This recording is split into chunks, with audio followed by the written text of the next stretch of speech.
Onshape tasks are a powerful way to assign and track changes. In today's tech tip, let's quickly take a look at a task assignment workflow along with release management.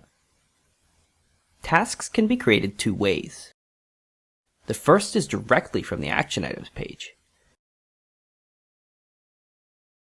Assigning this task to another user, we will attach a reference model.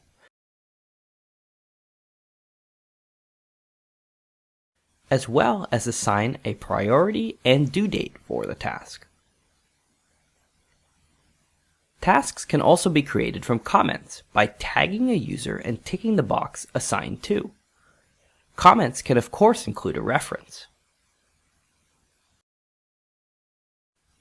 The assigned user can view the comment and see the reference. Let's see what happens if we try to release this assembly though without enacting any changes.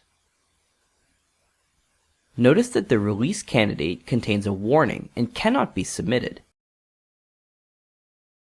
This is because our administrator has enabled a setting under the release management node to prevent a release from being created if it has a pending task. The task must first be marked as resolved before we can proceed.